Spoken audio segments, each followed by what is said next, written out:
ಗೊಂಬೆ ಆದ್ರೆ ಇನ್ನಿಷ್ಟು ಸೊಗಸಾಗಿ ಕಾಣಬಹುದು. ಯಾವ ಆ ಮಹತಾಯಿ ಪಾರ್ವತಾದೇವಿ ಆ ಗೊಂಬೆಗೆ ರೂಪ ಲಾವಣ್ಯವನ್ನು ಕೊಟ್ಟಿದೆ.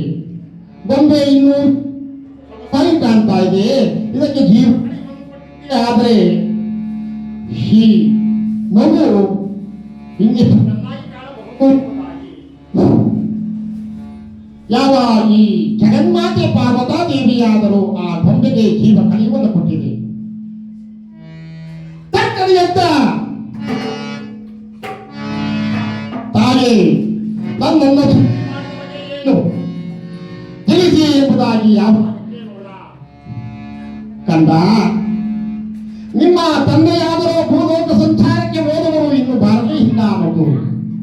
ನಾನು ಆ ಕೆಲಸವನ್ನು ಮಾಡಿಕೊಂಡು ಬಂದು ಬರ್ತೇನೆ. ನೀನು ಬಾಗಿಲಲ್ಲೇ ಇರು. ಯಾರೇ ಬಂದರೂ ಈ ಕೈಲಾಸ ಎಂಬುದಾಗಿ ಯಾವ ಈ ಮಹತಾಯಿಯ ಆಜ್ಞೆಯನ್ನು ಪಡೆದಂತ ಈ ಬಾಲಕನಾದರೂ ದ್ವಾರ ಬಾಗಿಲಲ್ಲಿ ನಿಂತಿದ್ದಾರೆ. ಆ ವೇಳೆಗೆ ಸರಿಯಾಗಿ ಯಾವ ಪರಮೇಶ್ವರ ನಂದಿಯನ್ನ ಏರಿ ನೇರವಾಗಿ ಕೈಲಾಸ ಕಡೆ ಬಂದರು.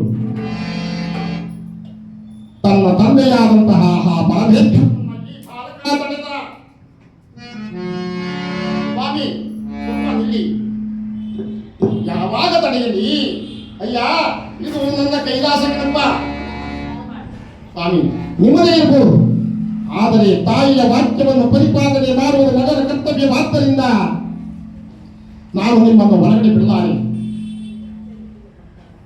ಮಗನಿಗೂ ತಂದೆಗೂ ವಾದ ವಿವಾದ ಸೃಷ್ಟಿಯಾಯಿತು. ಇವತ್ತು ಯಾರಿದ್ದಾರೆ? ಎತ್ತ ತಂದೆ ತಾಯಿಗಳ ಮಾತನ್ನ ಪಾಲಿಸುವಂತ ಮಕ್ಕಳು ಯಾರಿದ್ದಾರೆ ಇವತ್ತಿನ ದಿವಸ? ಯಾರು ಇಲ್ಲ. ಹೊರಟೋಯ್ತು. ಕರ್ಮ ಬಂದು ಹೋಗಲು ಕೂತ್ಕಂತು, ಧರ್ಮ ಹೋಗಿ ಕಾಣಲು ಸೇರ್ಕೊಂಡ್ಬಿಡ್ತು. ಇರಲಿ. ಈ ರೀತಿಯಾಗಿ ತಂದೆ ಮಗನಿಗೆ ವಾದ ವಿವಾದ ಸೃಷ್ಟಿಯಾದಾಗ ಯಾವ ಈ ಬಾಲಕನ್ನ ತಳ್ಳಿ ಕೈಲಾಸದ ಒಳಗೆ ಪ್ರಧಾನವನ್ನು ಬಂದಿದ್ದಾರೆ. ತಾಯಿ ಕೊಟ್ಟಂತ ತ್ರಿಶೂಲದಿಂದ ಪರಮೇಶ್ವರ ಒಪ್ಪಿದಗೊಂಡಂತ ಪರಮೇಶ್ವರ ಆದರೂ ಅದೇ ತ್ರಿಶೂಲದಿಂದ ಯಾವ ಈ ಬಾಲಕನ ಚಂದಾಡಿದ್ದಾರೆ. ಆ ವೇಳೆಗೆ ಸರಿಯಾಗಿ ಜಗನ್ಮಾತೆ ಪಾರ್ವತಾ ದೇವಿಯಾದರೂ ಸ್ನಾನಗೃಹದಿಂದ ಬಂದು, ಸ್ವಾಮಿ ಒಬ್ಬ ಹುಡುಗನನ್ನ ತಿಳಿಯುವ ದೇವಿ ಆ ಕುಮಾರನಾದರೂ ಯಾವ ನನ್ನನ್ನೇ ತ್ರಿಶೂಲದಿಂದ ತಿವಿದು ಸಾಯಿಸುವುದಕ್ಕೋಸ್ಕರವಾಗಿ ಮುಂದಾದಾಗ ಆತನ ಶಿರಚ್ಛೇದವನ್ನು ಮಾಡಿದ್ದೇನೆ. ಆಗ ಯಾವ ಮಹತಾಯಿ ಹೇಳ್ತಾ ಇದೆ, ಸ್ವಾಮಿ ಆ ಕುಮಾರನನ್ನು ನೀವು ಉಳಿಸಿಕೊಳ್ಳದೆ ಹೋದರೆ ನಾನು ಜೀವವನ್ನು ಬಿಟ್ಬಿಡ್ತೇನ್ರಿ. ಅಯ್ಯೋ ದೇವಿ ಆಯಿತು ಎಂಬುದಾಗಿ ತನ್ನ ಶಿವದೂತರನ್ನ ಕರೆಸಿ ಯಾವ ಪ್ರಾಣಿಯಾಗಲಿ ಪಟ್ಟಿಯಾಗಲಿ ಮನುಷ್ಯನಾಗಲಿ ಯಾರೇ ಆಗಿರಲಿ ಉತ್ತರ ದಿಕ್ಕಿಗೆ ತಲೆ ಹಾಕಿಕೊಂಡು ಮಲಗಿರತಕ್ಕಂಥ ಆ ಶಿರಸ್ಸನ್ನ ತನ್ನಿ ಎಂಬುದಾಗಿ ಆಜ್ಞೆಯಾಗಿದೆ. ಅದರಂತೆ ಶಿವದೂತರು ಇಡೀ ವಿಶ್ವವನ್ನೇ ಸುತ್ತಿ ನಿರಾಶೆಗೊಂಡು ಬರುತ್ತಿರಬೇಕಾದರೆ ಒಂದು ಗೋಹಾರಣ್ಯ, ಆ ಗೋಹಾರಣ್ಯದಲ್ಲಿ ಒಂದು ಮುದಿ ಆನೆ ಆಗಲು ಈಗಲೂ ಸ್ಥಿತಿಯಲ್ಲಿರ್ತಕ್ಕಂಥ ಹಾನಿಯನ್ನ ಕಂಡು ಆ ಹಾನಿಯ ಶಿರಸ್ಸು ತಂದು ಯಾವ ಪರಮೇಶ್ವರನಲ್ಲಿಗೆ ಇಟ್ಟಾಗ ತ್ರಿಮೂರ್ತಿಗಳೆಲ್ಲರೂ ಸಹ ಸೇರಿ ದೇವತೆಗಳೆಲ್ಲರೂ ಸಹ ಸೇರಿ ಯಾವ ಈ ಬಾಲಕನಿಗೆ ಜೀವದಾನವನ್ನು ಮಾಡಿದ್ದಾರೆ. ಜೀವದಾನವನ್ನು ಮಾಡಿ ಇಂದಿನಿಂದ ಈ ವಿಗ್ರಹದಿಂದ ನೀನು ಪಾರಾಗಿದ್ದಕ್ಕೋಸ್ಕರವಾಗಿ ನಿನಗೆ ಪ್ರಥಮ ಪೂಜೆ ಸಲ್ಲಲಿ, ನಿನಗೆ ವಿನಾಯಕ ಎಂಬುದಾಗಿ ನಾಮಾಂಕಿತವನ್ನು ಮಾಡಿದ್ದಾರೆ. ಅಂದಿನಿಂದ ಇಂದಿನ ವರೆಗೂ ಸಹ ಯಾವ ಆ ವಿನಾಯಕನಿಗೆ ಪ್ರಥಮ ಪೂಜೆಯನ್ನು ಸಲ್ಲಿಸಿ ಉಳಿದ ಕೆಲಸ ಕಾರ್ಯಗಳನ್ನು ಮಾಡ್ತೀವಿ. ಅಂದ ಮೇಲೆ ಈ ಮಾನವನ ಜನ್ಮ 280 ಕೋಟಿ ಜೀವರಾಶಿಗಳಲ್ಲಿ ಶ್ರೇಷ್ಠವಾದದ್ದು, ಪವಿತ್ರವಾದದ್ದು. ಮಾನವನ ಜನ್ಮ ಬಲು ದೊಡ್ಡದ,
ಕೊಟ್ಟಿದ್ದಾನೆ, ಮಾತನಾಡಲು ಬಾಯನ್ನು ಕೊಟ್ಟಿದ್ದಾನೆ, ಕೇಳಿಸಿಕೊಳ್ಳಲು ಕಿವಿಯನ್ನು ಕೊಟ್ಟಿದ್ದಾನೆ,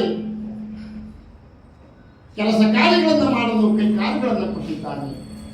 ಇದಕ್ಕಿಂತ ಇನ್ನೇನು ಮಿಗಿಲಾದ ಇನ್ನೇನು ಬೇಕು ಈ ಮನುಷ್ಯನ ಜೀವಕ್ಕೆ? ಆದರೆ ಈ ಮಾನವನ ಜನ್ಮ 270 ಕೋಟಿ ಜೀವರಾಶಿಗಳಲ್ಲಿ ಶ್ರೇಷ್ಠವಾಗಿ ಬೆಳೆದು ಬರ್ತಾ ಇದೆ. ಇಂತಹ ಜೀವನದಲ್ಲಿ ನಾವು ಏನು ಮಾಡಬೇಕಪ್ಪ? ತಲೆ ಬಡಿಬೇಕು, ಮೋಸ ಮಾಡಬೇಕು, ಸುಳ್ಳು ಹೇಳಬೇಕು, ಮನೆ ಹಾಳು ಮಾಡಬೇಕು, ಒಳ್ಳೆಯ ಕೆಲಸ ಕಾರ್ಯಗಳನ್ನು ಮಾಡಿ, ಹರಿನಾಮ ಸಂಕೀರ್ತನೆಯನ್ನು ಮಾಡಿ, ದೇವತೆಗಳ ಸ್ಮರಣೆಯನ್ನು ಮಾಡಿ, ಭಿಕ್ಷುಕರಿಗೆ ದಾನವನ್ನು ಕೊಡಿ, ಕುರುಡ ಕುಂಟರಿಗೆ ಸಹಾಯವನ್ನು ಮಾಡಿ,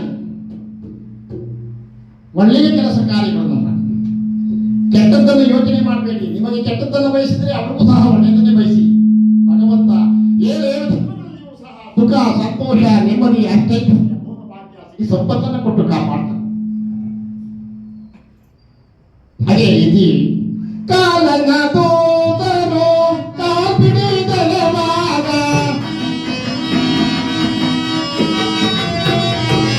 ಕಾಲನ ದೂತನು ಕಾಪಿಡಿದಲವಾದ ತಾನು ತಲೆಂದರೆ ತಾನು ಮಾರೇರಯ್ಯ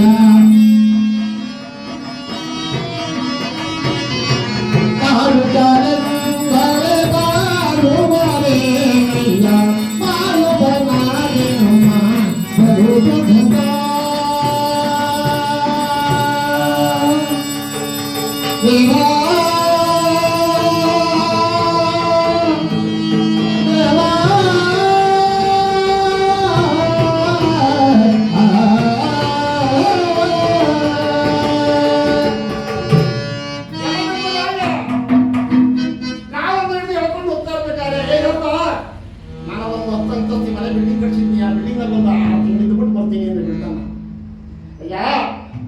ಇವಾಗ ನಿಂದು ಮುಗಿದೋಯ್ತು ವಯಸ್ಸು.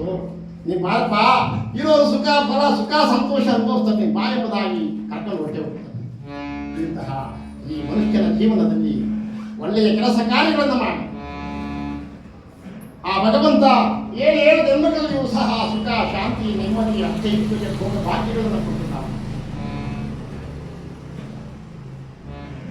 ಈ ಪ್ರಕಾರವಾಗಿ ಹೇಳುತ್ತಾ ಯಾವ ಆ ಯಮ ಯಾರನ್ನು ಬಿಡೋದಿಲ್ಲ, ನಮ್ಮನ್ನು ಬಿಡೋದಿಲ್ಲ, ನಿಮ್ಮನ್ನು ಬಿಡಲ್ಲ, ಇವ್ರನ್ನು ಬಿಡಲ್ಲ, ಊಟವನ್ನ ತಾಯಿನೂ ಬಿಡೋದಿಲ್ಲ, ಕೈ ಮೊದಲು ಎಳ್ಕೊಂಡು ಹೋಗ್ತಾ ಇರ್ತಾನೆ. ಅದು ಹೇಳಿದ್ದಾರೆ, ಧರ್ಮ ಮಾಡಿದೆನೆಂದ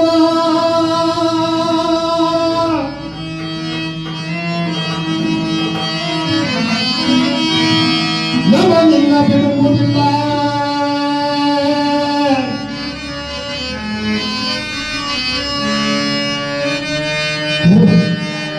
ಇಲ್ಲ ಮನೆಯಲ್ಲಿ ನಿನಗೆ ದಾರವಿಲ್ಲ,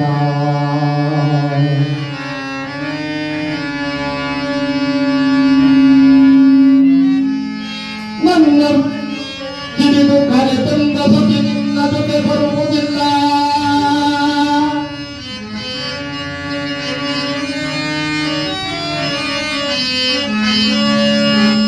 ಮುಖ ಮಾಡಿ ಸಾಕಿಸಲು ಮಕ್ಕಳು ನಿನ್ನ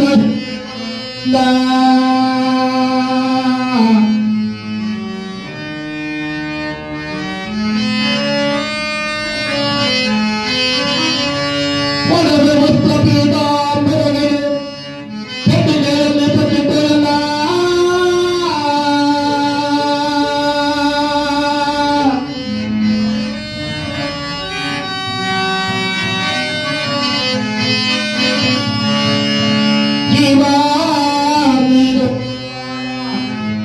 ನಿಮ್ಮವರ ಕಣ್ಣೀರಂತೆ ಕಾಣಬೇಕಲ್ಲ,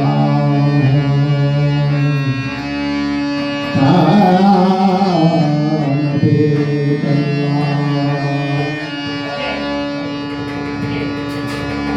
ಇಂಪಾಲದಲ್ಲಿರುವ ಜೀವ ಇಂಪಾಲದಲ್ಲಿರುವ ಜೀವ ತಮ್ಮ ಸೂತ್ರದ ಮುಂದೆಯಂತೆ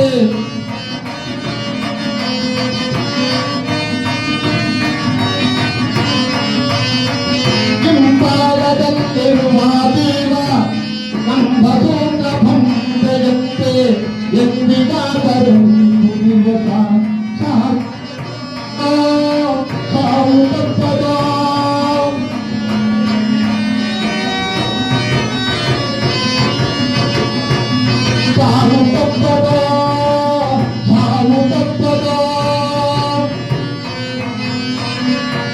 ಹುಟ್ಟುತ್ತೇನು ಕಾರಾಗಿಲ್ಲ ಸಾಯುತ್ತೇನು ವಯ್ಯಾಗಿಲ್ಲ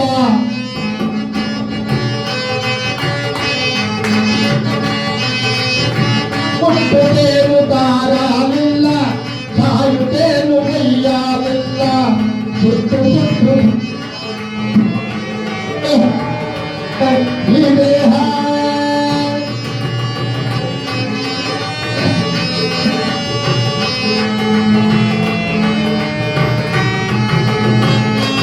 ಇಂಪಾಲದಲ್ಲಿರುವ ದೇವ ಇಂಪಾಲದಲ್ಲಿರುವ ದೇವ ತಮ್ಮ ಸೂತ್ರ ತುಂಬೆಯಂತೆ ಎಂದಿಗಾದರೊಂದು ದಿವಸ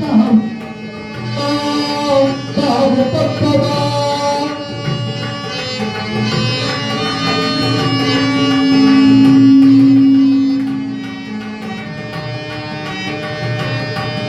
ನೋಡಿ ಇದು ಪ್ರತಿಯೊಬ್ಬ ವಿಚಾರ ಪ್ರತಿದಿನ ಬೆಳಿಗ್ಗೆ ಆದ್ರೆ ಅಲ್ಲಿ ಭಗವಂತನಿಗೆ ಗೊತ್ತು ಆದ್ರೆ ಈ ಮನುಷ್ಯನಿಗೆ ಹಾಸ್ಯ ಇವತ್ತೇನು ಈ ಸೈಟ್ ತಗೊಂಡು ಮನೆ ಕಟ್ತೇವೆ ಇದ್ರ ಮ್ಯಾಲ ಇನ್ನೊಂದು 2 ಮನೆ ಕಟ್ಟಿದ್ರೆ ಎಷ್ಟು ಚೆನ್ನಾಗಿರೋದು 2 ಮನೆನೂ ಕಟ್ತೆ ಇನ್ನೊಂದು ಮನೆ ಕಟ್ಟಿದ್ರೆ ಪಕ್ಕದೊಂದು ತಾಯಿ ತಗೊಂಡ್ರೆ ಹೆಂಗಿರೋದು ಈ ಕಡೆದು ಮನೆ ತಗೊಂಡ್ರೆ ಹೆಂಗಿರೋದು ಮುರ್ಸೋಮರ್ ಹಂಗ ಮಾಡೋದೇ ಮನೆ ಕಟ್ಟಿರೋದು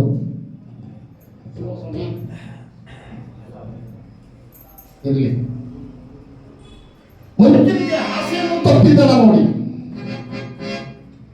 ನಾನು ಬೇಕಾದ್ರೆ ಒಂದು 10 ಎಕರೆ ಗದ್ದೆ ತೆಗಿಬೇಕು, ಒಂದು 10 ಎಕರೆ ಹೊಲ ತೆಗಿಬೇಕು, ಒಂದು 2 ಕೆಜಿ ಚಿನ್ನ ಬರವೇ ಮಾಡಿಸ್ಬೇಕು, ಒಂದು 10 ಕೆಜಿ ಬೆಳ್ಳಿ ಬಂಗಾರ ಬರವೇ ಮಾಡಿಸ್ಬೇಕು, ಒಂದು 4 ಮನೆ ಕಟ್ಟಬೇಕು, ಒಂದು 2 ಕಾರ್ ತೆಗಿಬೇಕು. ನಮ್ಮ ಹೆಂಡತಿ ಮಕ್ಕಳನ್ನ ಸೇಫ್ಟಿ ಮಾಡಬೇಕು. ಏನಪ್ಪ ಸೇಫ್ಟಿ ಮಾಡ್ತೀಯಾ? ಏನ್ ಸೇಫ್ಟಿ ಮಾಡಿದ್ದಿ? ಅದೇ ಬರಬಾರ್ದು ಏನೋ ಕಾಯಿಲೆ ಬಂತು ಅಂತಂದ್ರೆ ನೀನು ಮಾಡಿದ್ದೆಲ್ಲ ಆಸ್ತಿ ಎಲ್ಲ ಮಾರ್ಬಿಟ್ಟು ಆಸ್ಪತ್ರೆ ತಗೊಂಡೋಗಿ ಎಲ್ಲ ಖಾಲಿ ಮಾಡ್ಬಿಟ್ಟು ಒಳ್ಳೆ ಮಕ್ಕಳಾದ್ರೆ ಏನೋ 2 ದಿವಸ ನಿನ್ನ ಹೆಸರು ಹೇಳ್ಕೊಂಡು ಇದು ಮಾಡಿ. ಅದೇ ಹಲಾಲ್ ಕೋರ್ರು ಕೆಟ್ಟ ಮಕ್ಕಳಾದ್ರೆ ತಿಂಗಳಿಗೆ 3 ಸಲ ಸೆಲೆಬ್ರೇಷನ್ ಮಾಡಿ ಶಿವ ಅನ್ಸ್ಬಿಟ್ಟು ಅಷ್ಟೇ ಕೊಡೋದಾಯ್ತು. ಇವಾಗೆಲ್ಲ ಅಷ್ಟೇ ಕಣ್ರಿ ಮನುಷ್ಯನ ಜೀವನ. ಏನಪ್ಪ ಮನುಷ್ಯನ ಜೀವನ ಅಂದ್ರೆ 20ಕ್ಕೆ ಫಿಗರ್. ಏನಪ್ಪ ನಿನ್ನ ಮದುವೆ ಅಂತೆ ಮುಂಚೆ ಏನೋ ದೊಡ್ಡ ದೊಡ್ಡವ್ರನ್ನ ಸೇರ್ಕೊಂಡು ಮಾಡ್ತಾವ್ರೆ. 40ಕ್ಕೆ ಶುಗರ್. ಏನಯ್ಯ ಹೆಂಗಿದ್ದೀಗಪ್ಪ? ಅಯ್ಯೋ ಏನ್ ಮಾಡೋಣ ಸ್ವಾಮಿ, ಈ ವಯಸ್ಸಿಗೆ ನನಗೆ ಶುಗರ್ ಬಂದ್ಬಿಡ್ತು, ಫ್ಯಾಕ್ಟ್ರಿ ಬಂದ್ಬಿಡ್ತು ಸ್ವಾಮಿ, ಏನ್ ಮಾಡಲಿ ನಾನು. 60ಕ್ಕೆ ಯಜಮಾನ ಡಬ ಊರಿಗೊಂದು ಊಟ, ಬಾಳ್ಗೊಂದು ಫೋಟ, ಲೈಟ್ ಕಂಬ ಬ್ಯಾನರ್. ಇವಾಗೆಲ್ಲ ಇದೊಂದು ಕೊಟ್ಕೊಂಡ್ಬಿಟ್ಟವ್ರೆ. ಹಿಂದಿನ ಕಾಲದಾಗೆ ಯಾರನ್ನ ಸತ್ರೆ, ತಂದೆ ತಾಯಿ ಯಾರನ್ನ ಸತ್ರೆ ಫೋಟೋ ತಗೊಂಡು ಮನೆಗೆ ಇಟ್ಕೊಂಡು ಅವ್ರಿಗೊಂದು ಹೂವು ಕಡ್ಡಿ ಹಚ್ಕೊಂಡು ಅವ್ರ ನೆನಪು ಮಾಡ್ತಾ ಇದ್ರು.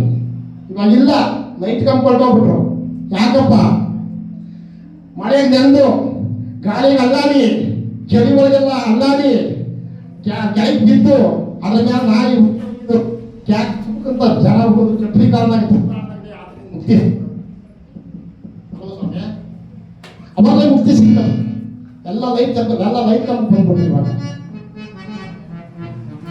ಆದ್ರಿಂದ ಇರ್ಬೇಕಾದ್ರೆ ನೀನೇನ್ ಸಂಪಾದನೆ ಮಾಡಿ, ನೀನೇನ್ ಹೆಂಡತಿ ಮಕ್ಕಳನ್ನ ಸಂಪಾದನೆ ಮಾಡಿ ನೀನು ಸೇಫ್ಟಿಯ ಮಾಡ್ತೀಗ.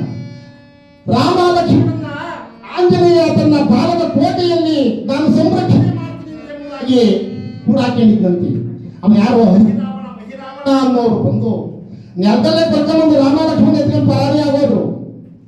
ಇಷ್ಟೇ ಕಣ್ರಿ ಜೀವನ, ಮನುಷ್ಯನ ಜೀವನ. ತಿನ್ಬೇಕು, ಉಣ್ಬೇಕು, ಒಳ್ಳೆಯ ಸಂಪಾದನೆ ಮಾಡಬೇಕು, ಭಗವಂತನ ಸೇವೆ ಮಾಡಬೇಕು, ಭಕ್ತಾಚರಣೆಯಲ್ಲಿ ಸೇರಿ ಹೊಡೆದಾಡಿ ಒಂದು ಒಳ್ಳೆಯ ಕೆಲಸ ಕಾರ್ಯ ಮಾಡಬೇಕು. ಅದನ್ನ ಬಿಟ್ಟು ಯಾರು ಸಹ ಕೆಟ್ಟದ್ದನ್ನು ಮಾಡಬಾರದು, ಕೆಟ್ಟದ್ದನ್ನು ಬಯಸಬಾರದು. ಅದಕ್ಕೆ ಹೇಳ್ತಾರೆ, ಹುಟ್ಟುತ್ತೇನು ತಾರಾಲಿಲ್ಲ, ಸಾಯುತ್ತೇನು ಒಯ್ಯಾಲಿಲ್ಲ.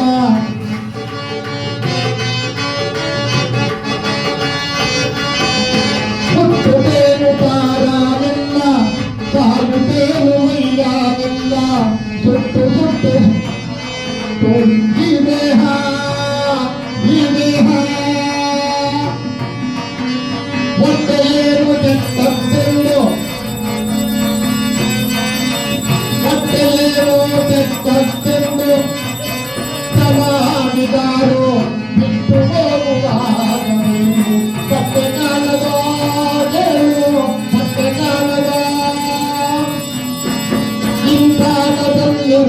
ಭೀಮ ಕಂಬ ಜಯಂತೆ ಎಂದಿಗಾದ ಒಂದು ದಿವಸ ಸಾವು ತಪ್ಪದ ಸಾವು ತಪ್ಪದ.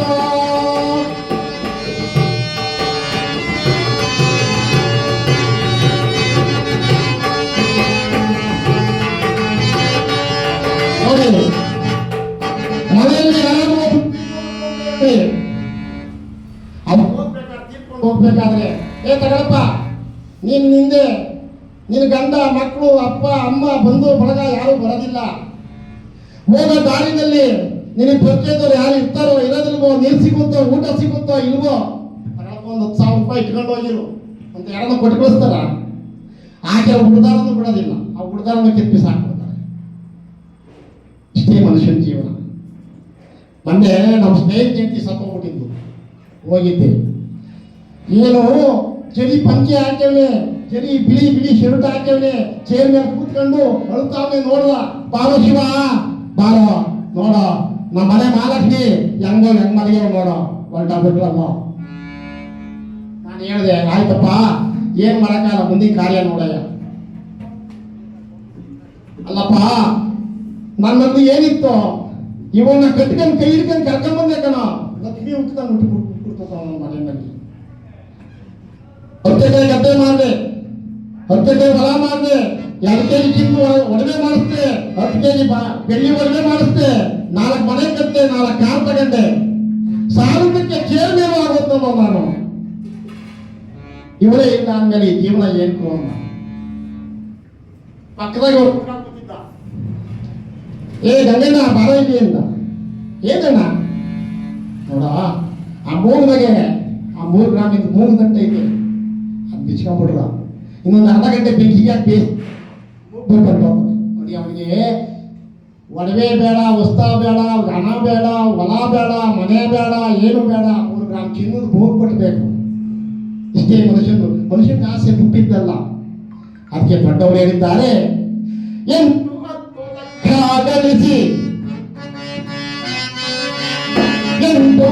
ಲಕ್ಷ ಗಳಿಸಿ ಸಾಲವೆಂದು ಬರದ ಅರ್ಥಕಾರಿ ಆಸೆ ಪಟ್ಟು ಪಾರ್ವದ ಸುಳ್ಳು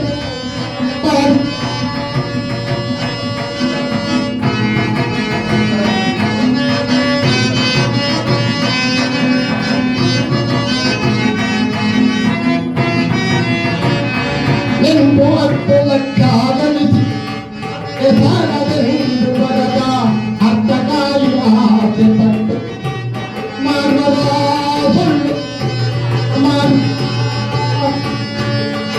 ಚಿತ್ತ ಬೆಳಕು ಎಂದ ತಪ್ಪು, ಚಿತ್ತ ಬೆಳಕು ಎಂದ ತಪ್ಪು, ವ್ಯಕ್ತ ಚಿತ್ತ ಮಾಡದಂತೆ ಸತ್ತು ಅರಿಯಾವು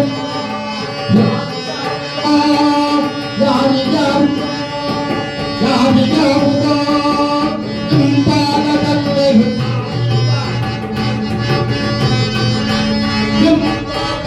ಇರುವ ದೇವ ಕಂಬ ಸೋತ್ರ ಬಂದೆಯಂತೆ ಎಂದಿಗಾದರೂ ದಿವಸ ಸಾವು ತಪ್ಪದ ಸಾವು ತಪ್ಪದ ಸಾವು ಸಾವು ತಪ್ಪ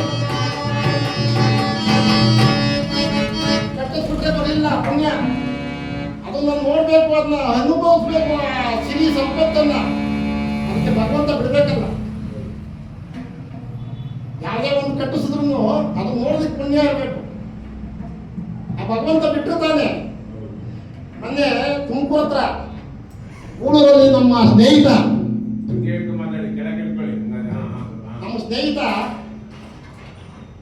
ಒಂದು ಬಸವಣ್ಣವ್ರ ಸ್ಟ್ಯಾಚ್ಯೂ ಶಂಕುಸ್ಥಾಪನೆ ಉದ್ಘಾಟನೆ ಮಾಡಬೇಕು ಅಂತ ಹೇಳ್ಬಿಟ್ಟು ತುಂಬಾ ಖರ್ಚು ಮಾಡ್ದ. ನಮಗೂ ಹೇಳ್ದ, ಬಾರೋ ಶಿವ ಬಾರೋ, ನೀವು ಬಂದು ನಮ್ಮ ಕಾರ್ಯಕ್ರಮದಲ್ಲಿ ಒಂದು 4 ಹಾಡು ಆಡ್ಬೇಕು, ನೀವು ತುಂಬಾ ಖುಷಿ ಕಣೋ, ನೀನು ನಾನು ಹಾಡಾಡ್ಸ್ಲೇಬೇಕಣೋ ಅಂತಂತ ಹೇಳಿದ್ರು. ಆಯ್ತು ಹೋದೆ ಅವನಿಗೆ ಎಷ್ಟು ಸಂತೋಷನೋ.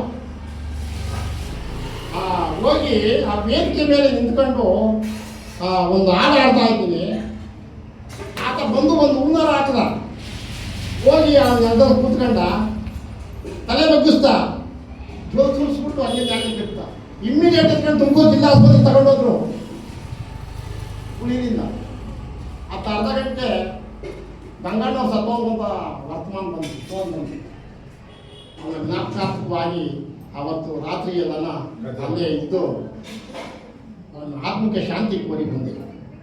ಹಂಗಾಯ್ತು. ಅದಕ್ಕೆ ಈ ಮನುಷ್ಯನ ಜೀವನ ನಶ್ವರ.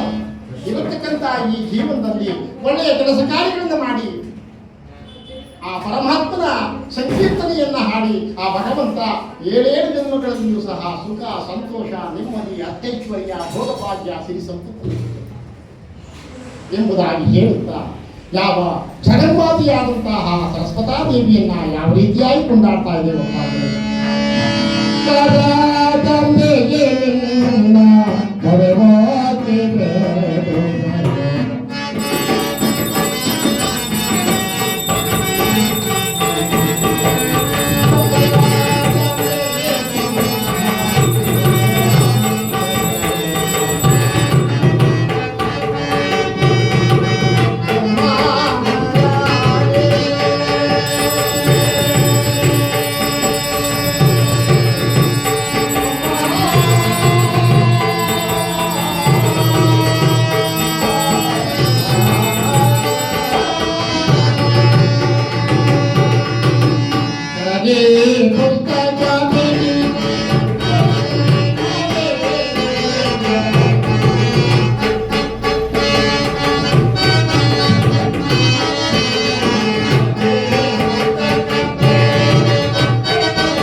ಜಗನ್ಮಾತೆ ಆ ಸರಸ್ವತಾ ದೇವಿಯಿಂದ ನಾವು ಮನಸಾರ ಭಕ್ತಿಯಿಂದ, ಗೌರವದಿಂದ, ಸ್ನಾನ ಮಡಿಗಳಿಂದ, ಜಪತಪಗಳಿಂದ, ಹೋಮ ಹತ್ಯಾದಿಗಳಿಂದ ಅಮ್ಮ ನಾವಾದರೂ ಪಾಪಗಳು ನಮ್ಮ ನಾಲಿಗೆಯಲ್ಲಿ ನೀನು ಕುಣಿದಾಡಿ ಒಳ್ಳೆಯ ಮಾತುಗಳನ್ನಾಡಿಸುತ್ತಾಳೆ.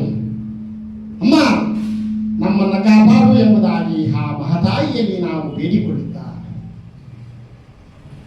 ಯಾವ ಆ ಸೀತಾರಾಮರನ್ನ ಯಾವ ರೀತಿಯಾಗಿ ಕೊಂಡಾಡ್ತಾ ಇದ್ದೇವಪ್ಪ ಅಂದ್ರೆ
ಸೀತಾರಾಮರನ್ನು ನಾವು ಮನಸಾರ ಕೊಂಡಾಡಿ ನೋಡಿ.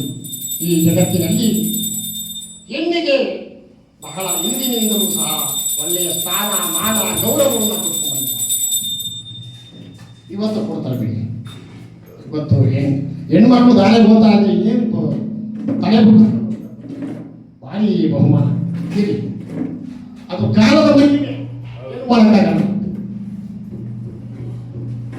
ಆ ಹೆಣ್ಣು ಹೊನ್ನು ಮಣ್ಣು ಈ ಮೂರು ಕುಡಿಬೇಕಾದ್ರೆ ಮನುಷ್ಯ ಮಾನವನಿಗೆ ಅದು ಪೂರ್ವಜನ್ಮದ ಪುಣ್ಯ ಎಲ್ಲರಿಗೂ ಸಹ ಸಿಗಲ್ಲ. ಅನಿಸಿಕೊಂಡು ಸಿಗ್ತದ ಭಾಗ್ಯ.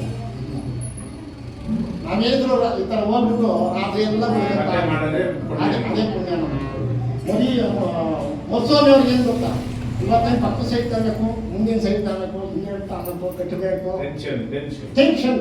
ಅವ್ರು ಯಾವಾಗಲೂ ಟೆನ್ಷನ್. ನಿಮಗೆ ಸಂತೆ ಮಾಡಿ ಸ್ವಾಮಿ ಕಥೆ ಮಾಡಿದ್ರೆ ನಿಮ್ಗೆ ಟೆನ್ಷನ್. ನಮಗೆ ಸ್ವಾಮಿ ಕಥೆ ಮಾಡೋದು, ಅವರಿಗೆ ಬಿಡಿ ಕಟ್ಟೋದೇ ಟೆನ್ಷನ್. ಯಜಮಾನಿಗೆ ಕಸು ಟೆನ್ಷನ್. ಅಯ್ಯೋ 10 ನಿಮಿಷ ಲೇಟ್ ಆಗಲ್ಲ ಏನಂತಾರೋ ಅವ್ರು ಆ ಟೆನ್ಷನ್. ಅವ್ರಿಗೆ ಏನು ಟೆನ್ಷನ್ನು, ಅಯ್ಯೋ ಹೊರ ಬಂದಿಲ್ಲ ಹೊರ ಶಬ್ದ ಆ ಟೆನ್ಷನ್. ಅಮ್ಮವ್ರಿಗೆ ಅಯ್ಯೋ ನಮ್ಮ ಯಜಮಾನ ಬಟ್ಟೆ ಕೊಡ್ತಿದ್ದ ಆ ಟೆನ್ಷನ್. ಅವ್ರಿಗೆ ಅಯ್ಯೋ ನಮ್ಮ ಮನೆಗೆ ಕುಮ್ಮನೆಲ್ಲ ಒಳ್ಳೊಳ್ಳೆ ಬಟ್ಟೆ ಹಾಕಿರ್ತಾರೆ, ಸೀರೆ ಕೊಡ್ತಿದ್ದ ಆ ಟೆನ್ಷನ್. ಒಬ್ಬೊಬ್ಬರಿಗೆ ಒಂದೊಂದು ಟೆನ್ಷನ್. ಏನು ಮಾಡೋಕ್ಕಾಗಲ್ಲ. ಹೇಳಿದ್ದಾರೆ ಆ ಹೆಣ್ಣಿಗೆ ಬಹಳ ಬೆಲೆ ಬಿಟ್ಟಿದ್ದಾರೆ. ಎಂದಿಗೆ ಮಿಗಿಲಾದ ದೇವರಿಲ್ಲ,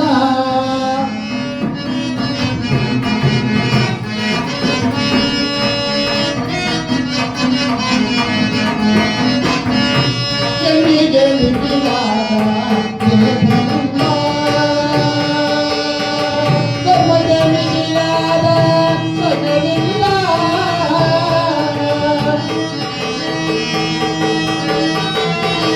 ತಾಯಿಗೆ ಮಿಗಿಲಾದ ದೇವರಿಲ್ಲ,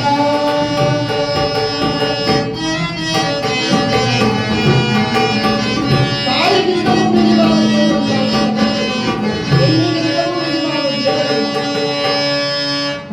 ಆ ತಾಯಿ 9 ತಿಂಗಳು ಹೆತ್ತು ಹೊತ್ತು ಆ ಗರ್ಭದಲ್ಲಿ ಆ ಮಗುವನ್ನ ಸಾಕಿ ಸಲಹಿ ಹೆತ್ತು ಆ ತನ್ನ ಎದೆಯ ರಕ್ತವನ್ನ ಹಾಲನ್ನಾಗಿ ಕುಡಿಸಿ ಆ ಮಗುವನ್ನ ಸಾಕಿಸುತ್ತಲ್ಲ, ಅದನ್ನ 7 ಜನ್ಮಗಳಲ್ಲಿಯೂ ಸಹ ತೀರಿಸಲಿಕ್ಕೆ ಸಾಧ್ಯ.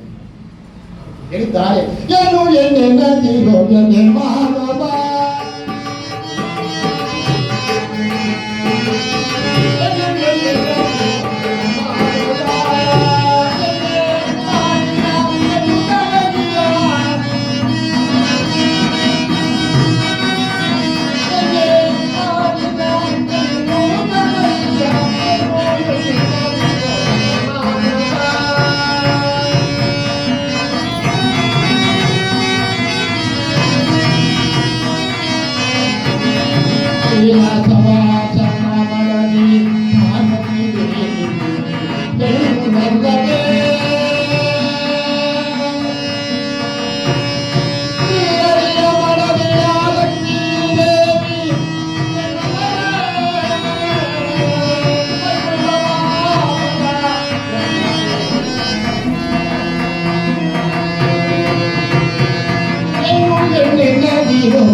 ಎನ್ನಲ್ಲವೇ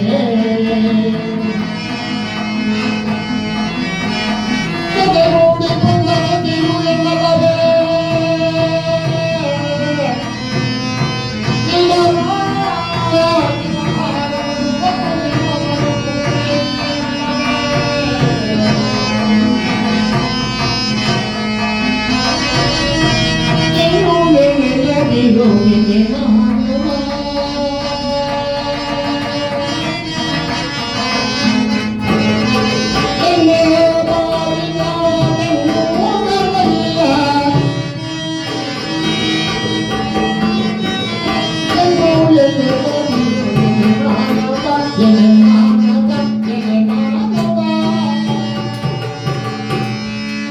ನೋಡಿ, ಕೈಲಾಸ ವಾಸದ ಪರಮೇಶ್ವರನ ಮಡದಿ ಪಾರ್ವತಿ ದೇವಿಯು ಒಬ್ಬರು ಹೆಣ್ಣರು.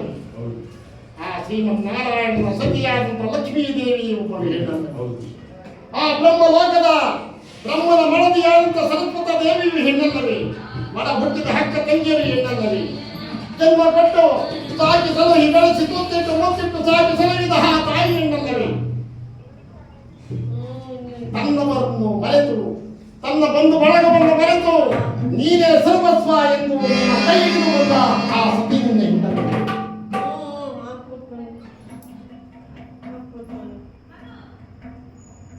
ಯಾವ ಈ ಜಗತ್ತನ್ನೇ ತನ್ನ ತಲೆಯ ಮೇಲೆ ಹೊತ್ತು ನಿಂತಹ ಭೂದೇವಿ ಹೆಣ್ಣಲ್ಲವೇ? ಹೀಗಿರುವಾಗ ಆ ಮಹತಾಯಿ ಆ ಹೆಣ್ಣನ್ನ ಯಾಕಪ್ಪ ನಿಲ್ಲಿಸ್ತೀರ? ಆ ಮಹತಾಯಿ ಆಕೆ ಇರೋದ್ರಿಂದಲೇ ಈ ಲೋಕ ಇವತ್ತು ಸಹ ಬೆಳಗ್ತಾ ಇದೆ. ಆ ತಾಯಿ ಮುನ್ಸ್ಕೊಂಡ್ಬಿಡ್ಲಿ, ಮನೆಯೊಳಗೆ ನೀವು ಮುನ್ಸ್ಕೊಂಡ್ಬಿಡ್ಲಿ, ಏನ್ ನಡೀತದ ನೋಡೋಣ, ನಾವು ನಡೀತದ. ಅವ್ರ ಮಕ್ಕ ಅತ್ತ ನಿಮ್ಮ ಮುಖ ಇತ್ತ, ಮನೆಯೊಳಗೆ ಹಿತನೇ ಇರೋದಿಲ್ಲ, ಆ ಸಂಸಾರದ ಸುಖನೇ ಇರೋದಿಲ್ಲ. ಅದಕ್ಕೆ ಅವರನ್ನು ಗುರುತಿಸಬೇಕು. ಯಾವತ್ತು ನನ್ನವರು ನನ್ನ ಬಂಧು ಬಳಗ ಅಕ್ಕ ತಮ್ಮ ಅಣ್ಣ ತಂಗಿ ತಂದೆ ತಾಯಿ ಎಲ್ಲವನ್ನ ತೊರೆದು ನೀನೇ ನನ್ನ ಸರ್ವಸ್ವ ಎಂಬುದಾಗಿ ಗಂಡನ ಮನೆಯಲ್ಲಿ ಬಂದು ಸಂಸಾರವನ್ನು ಮಾಡಿದ ಆ ಹೆಣ್ಣು ಮಗಳನ್ನು ನಾವು ಗೌರವಿಸ್ಬೇಕ್ರಿ, ಆಕೆಯನ್ನು ಪೂಜೆ ಮಾಡ್ಬೇಕ್ರಿ. ಹಂಗಂತ ಹೇಳ್ಬಿಟ್ಟು ತಲೆಗೆ ಕುಂಡಿಸ್ಕೊಂತಂತಲ್ಲ, ಭಯ ಇಟ್ಟಿರ್ಬೇಕು. ಯಜಮಾನ ಗೊತ್ತಾವ್ರೆ ಅಂತಂದ್ರೆ ನಡುಗ್ಬೇಕು, ಆ ಥರ ಭಯ ಇಟ್ಟಿರ್ಬೇಕು.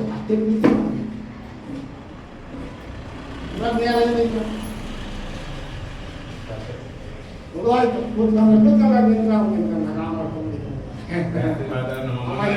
ಆ ಕಡೆ ಅಲ್ಲ ಜಾಸ್ತಿ ಮಾತ್ರ ನಮ್ಮ ಅಮ್ಮನೇ ಅಷ್ಟೇ ಅಮ್ಮನ ಸಿದ್ಧಾರ್ಥ ಫ್ರೀ ಬಸ್ ಮಾಡಿದ್ರೆ ತಗ ಬ್ಯಾಂಕ್ ಕೇಳಿದೆ ಹೊಟ್ಟೆ ಕತೆ ಮುಗಿದಾಯ್ತು. ಮನುಷ್ಯ ನಾನು ಅಂತ ಮೆರಿಬಾರ್ದು ಯಾವತ್ತು ಮನುಷ್ಯ ಈ ಜಗತ್ತಿನಲ್ಲಿ. ನಾನು ನನಗದಿರೋ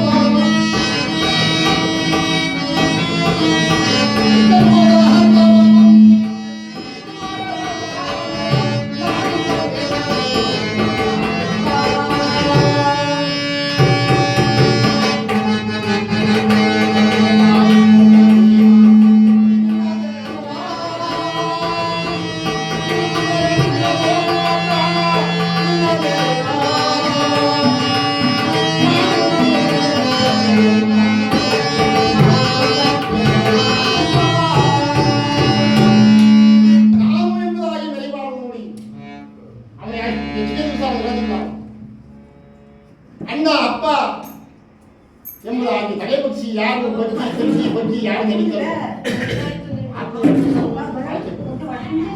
ಅವ್ರು ಕೂತಿದ್ದವ್ರು ಯಾರು? ನಾನು. ಅಲ್ಲಿ ನಿಂತಿದ್ದವ್ರು ಯಾರು? ನಾನು.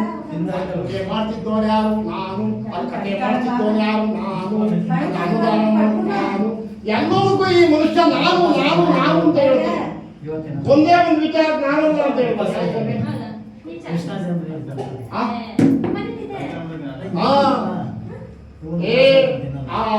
ಬೀರು ಮೇಲೆ 10 ರೂಪಾಯಿ ದುಡ್ಡಿಕ್ಕಿದ್ದೆ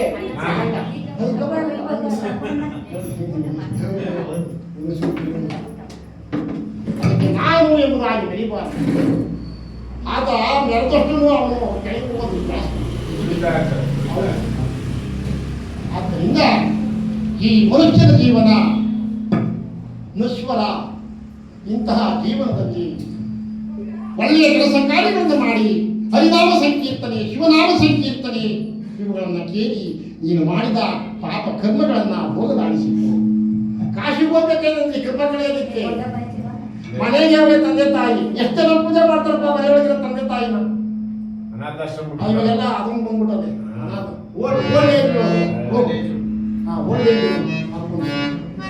ಏನಿಲ್ಲ ಅವರು ತಗೊಂಡಾಗ ಗಂಡ ಹೇಳ್ತೀನಿ ಎಂಜಾಯ್ ಮಾಡಿ. ಮಾತು ಕೇಳ್ಬೇಕಲ್ಲ. ಆ ತಂದೆ ತನ್ನ ಮಕ್ಕಳನ್ನ ಸಾಕಬೇಕಾದ್ರೆ ಆತ ಎಷ್ಟು ಶ್ರಮ ಪಟ್ಟಿರ್ಬೇಕು, ಎಷ್ಟು ಬೆವರು ನೀರು ಸುರಿಸಿರ್ಬೇಕು. ಆ ತಾಯಿ ನನ್ನ ಮಗ ಆಕೆ ಹೊಟ್ಟೆ ಎಸ್ಕೊಂಡು ನೀರು ಕುಡ್ಕೊಂಡು ಜೀವನ ಮಾಡ್ತಿದ್ರು. ಅಯ್ಯೋ ನನ್ನ ಮಗನ ತಿನ್ನಿಸ್ಬಿಟ್ಟು ಆ ಮಗುವನ್ನ ಮಲಗಿಸಿ ಆ ತಾಯಿ ಹಾಗೆ ಉಪವಾಸ ಮಾಡಿದಂತಾರೆ. ಅಷ್ಟೊಂದು ಸಾಕಿ ಸದಹಿದಂತ ತಾಯಿ ತಂದೆಯರನ್ನ ಇವತ್ತಿನ ದಿವಸ ಅನಾಥಾಶ್ರಮ ತಗೊಂಡು ಬಿಡ್ತಾರಲ್ರಿ. ಎಂತ ಮಕ್ಕಳು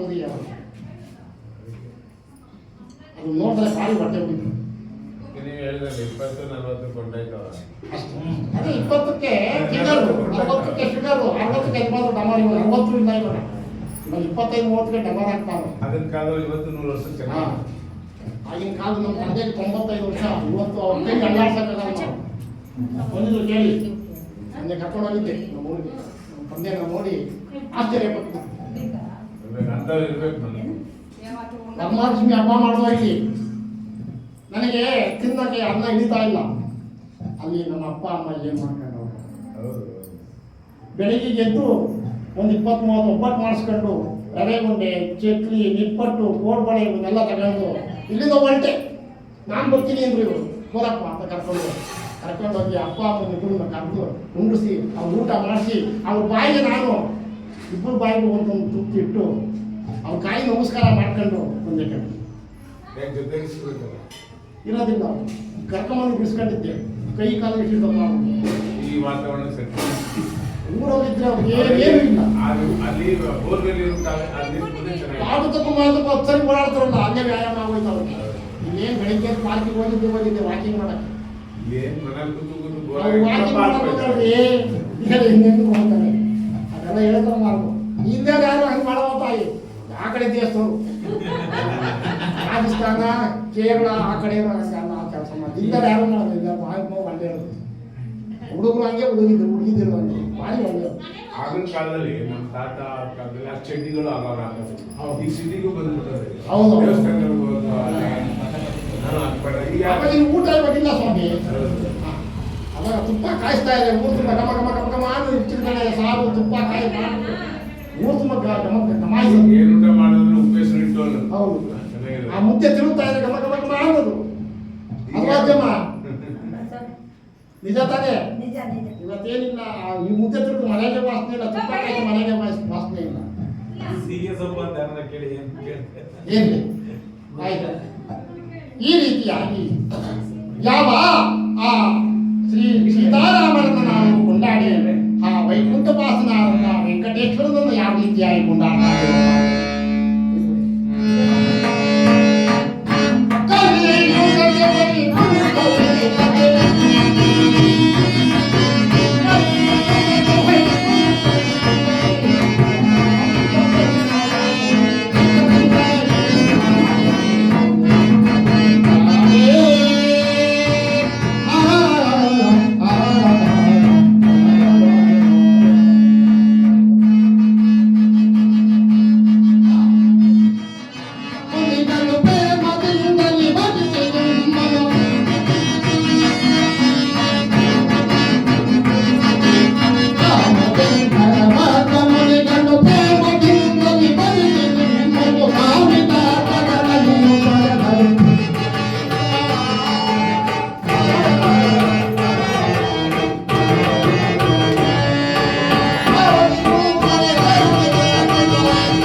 ವೆಂಕಟೇಶ್ವರ ಜಯ ಗೋವಿಂದ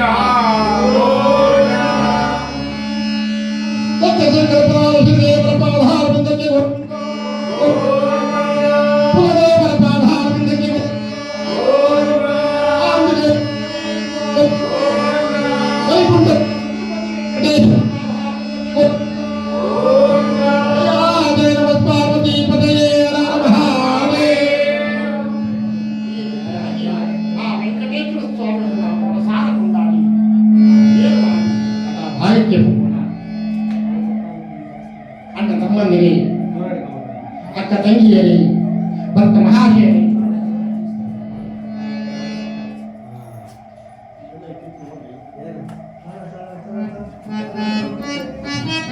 ಭಕ್ತ ಮಹಾಶಯರಿ, ನಾವು ದಾಸಾಂದಾಸರಲ್ಲ, ದಾಸಾಂದಾಸರ ಪಾಲ್ಗೊಳಿಗೂ ಸಹ ಸಮನರು.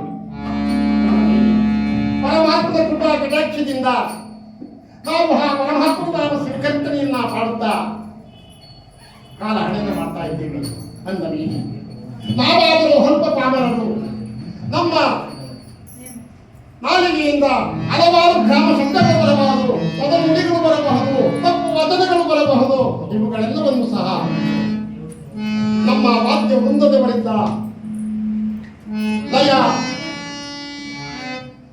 ಏನಾದರೂ ಬಂದಿದ್ದೇ ಆದರೆ ಅವುಗಳನ್ನ ನೀವು ನಿಮ್ಮ ಮಕ್ಕಳನ್ನು ಯಾವ ರೀತಿಯಾಗಿ ಕ್ಷಮಿಸುತ್ತೀರೋ ಅದೇ ರೀತಿಯಾಗಿ ಅಲ್ಪ ಪಾಮರನ ಮಾತಿನಲ್ಲಿ ಈ ಪರಮಾತ್ಮನ ಕೃಪಾ ಕಟಾಕ್ಷವನ್ನು ಹೊಂದಿ ಆ ಪರಮಾತ್ಮನ ಆ ಸಂಕೀರ್ತನೆಯನ್ನು ಕೇಳಬೇಕಾಗಿ ತಮ್ಮಲ್ಲಿ ಬೇಡಿಕೊಳ್ಳುತ್ತಾ ಇಂದಿನ ಕಥಾಭಾಗ ಶನಿ ಪ್ರಭಾವ ಹಾಗೂ ರಾಜ ಸತ್ಯವಂತ ಎಂಬತಕ್ಕಂಥ ಕಥಾಭಾಗವನ್ನ ತಮ್ಮ ಮುಂದೆ ಇಡ್ತಾ ಇದ್ದೀನಿ.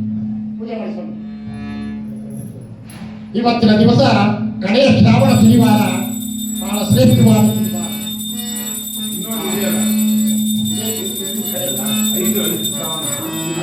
ಅದು ಲೆಕ್ಕ ಕೊಡ್ತಾ ಇದ್ದಾರೆ.